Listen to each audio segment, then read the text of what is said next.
হয়। এই দুঃখ, কষ্ট, বিপদ আমাদের কোমরকে সোজা করে, আমাদের পায়ের মাটিকে শক্ত করে। চিল্লায় বলেন ঠিক কিনা? প্রতিকূল পরিবেশে কিভাবে বাঁচতে হয় এই দুঃখ কষ্ট আমাদেরকে শিখায়।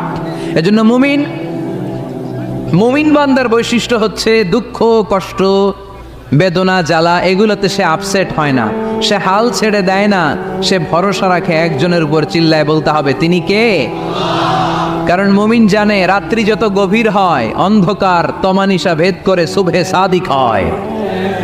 মুমিন জানে গর্ভবতী নারীর পেটের ব্যথা যেই দিন বাড়তে থাকে ওই দিনই নতুন মেহমান আগমনের সময় ঘনাতে থাকে।